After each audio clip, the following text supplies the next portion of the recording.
I like Jon Stewart, but there is something about his show that is part of a broad problem. I don't know if it was always this way. It's the way the Democratic Party is portrayed in media, even by left-leaning media. In the past, I think the angle was that Stewart didn't want to be seen as being totally biased for one side, so he at least poked fun at the Democratic Party as well to come off as more fair. And during the Obama years, that kind of worked. But if you're watching the Daily Show summary of any news event today, anytime they portray or talk about the Democratic Party, you also have to look it up for yourself. You can't only get your news from this show, or you're going to have a really skewed perspective of things, because they regularly do the most unfair, uncharitable criticism of leading Democrats. And I don't know why. I don't know why so many left-leaning people are like this. They can't just be in favor of something. They can't just be supportive. It's like no matter how bad Trump is, they just feel the need to also shit on the Dems. And I've been feeling this way about The Daily Show for a while, but this recent segment is like a really good example of the trend that I'm talking about. Look at this segment.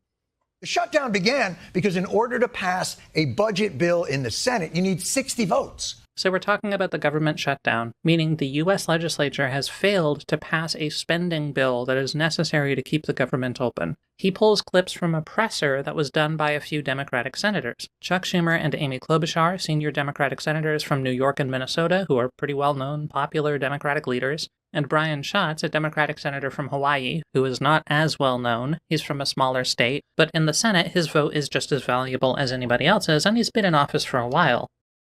Schumer comes with the facts.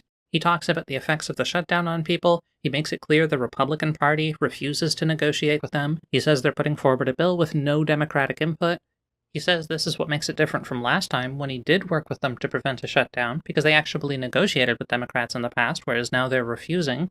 He also draws attention to how the Republicans are lying about the issues.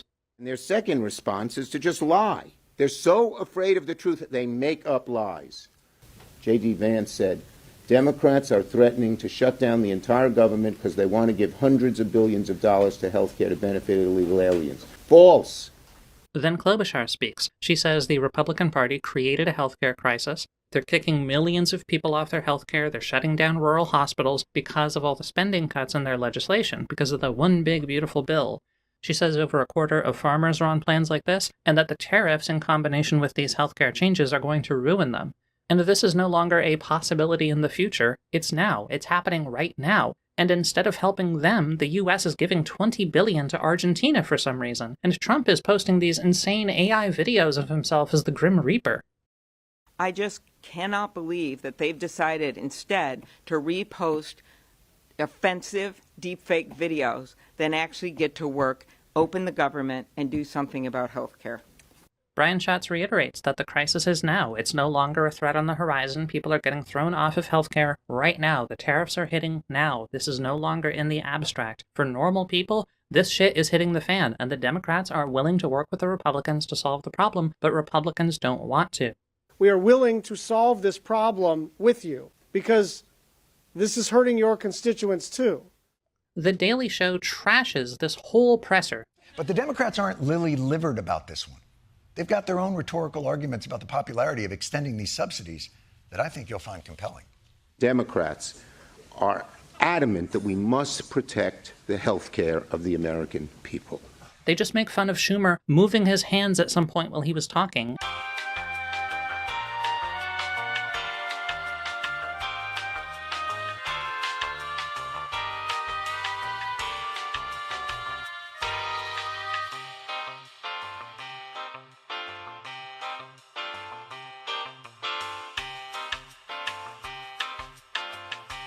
And then roughly 10 seconds out of the 15 minutes of these three Democratic leaders talking, Schumer takes this off-the-cuff stupid comment where he says KFF. About reopening the government by fixing health care. New data came out today from KFF.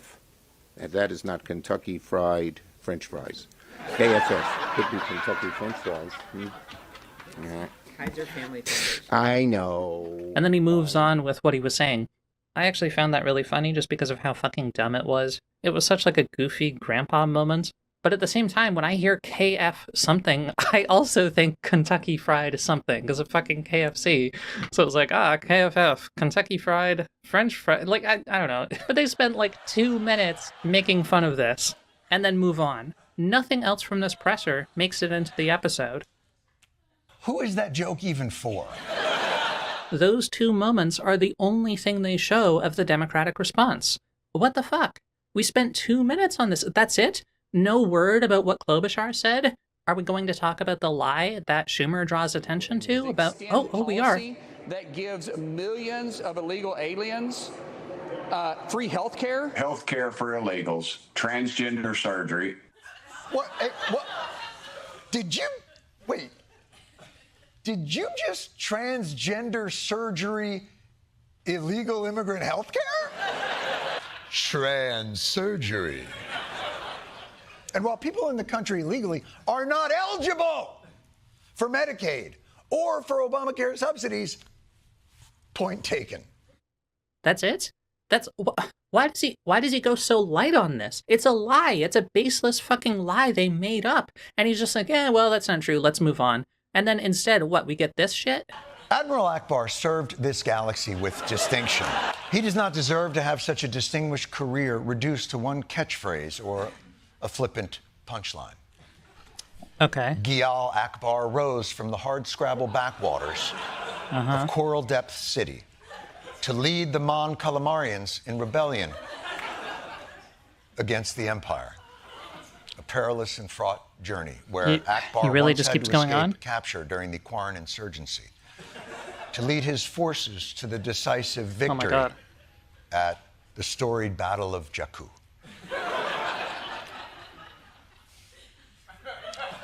A hero like that Holy shit, it's still going. deserves to be remembered for his accomplishments, for his bravery, for his service, and for his sacrifice. Wow. And by the way, all of that information was brought to you by You're Never Getting Laid.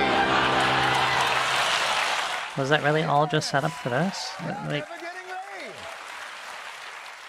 Speaking of who is this joke for, good God, he spends another 2 minutes, 2.5 minutes on this stupid Admiral Akbar joke. It's a Star Wars reference, but the joke is just that he goes on about it for way too long and it becomes awkward. It's like those old Family Guy gags with the chicken fight or whatever. Like you're just waiting for this to be over, and then he moves on. This is just such bad coverage of the event, and it just makes the Democratic response look so bad for no reason. They came out and did a clear, informative, to-the-point response, choosing where to draw the line and standing firm on it. I don't get it. What more do you want from them? Jon Stewart's point at the end is that you should just let the shutdown happen. Standing up for 75 million Americans in this moment to defend the rights of people to go into a little less medical debt seems like the least they can f***ing do. Well, that's what they're doing. That's what Schumer said too. He came around. He didn't last time, but it's different this time. He came around and he's doing what you wanted to, but you still just smear and shit on him? What the fuck? This is supposed to be our left-wing media that actually cares about Trump's rise to power. Why do they treat Trump's opposition party so poorly? Here's a really brief moment from the actual news conference that I totally agree with. False. And I hope you'll all write that over and over again, because if they're going to tell the lie over and over and over again, it's the responsibility of all of us to say it's a lie over and over and over again. What Schumer is touching on is that people are not doing enough in their coverage of what's happening. I have come to think the media, not Fox News, but the centrist and left-leaning media, is failing the Democratic Party more than the other way around. This misportrayal of everything the Democrats do to make them seem lame and ineffective, is that just what they think the audience wants to hear? I really don't know what motivates whoever writes these scripts. Maybe they think it's a good thing somehow to make you feel like your leaders are failing you even when they're not. I wish I could say. Jon Stewart and The Daily Show are not the worst of this problem. I highlight them because it disappoints me, because I used to really fucking like Jon Stewart. I think I expected more from him than from some of these other shows. But the way that Republican politicians can go onto CNN or MSNBC and just lie to the fucking camera and not get called out on it, not get asked any critical questions, that's also part of the problem. And then meanwhile, if a Democrat goes on these shows, they get fucking grilled. Because the media person is like, oh, well, I have to be fair. I'm kind of a left-leaning person, so I'm going to be totally fair and balanced by shitting on the Democrat and then putting on my fucking silk gloves when it comes time to talk to the Republican. This is such a problematic tendency. It's creating such a bad media environment. We need to figure out how to stop this shit.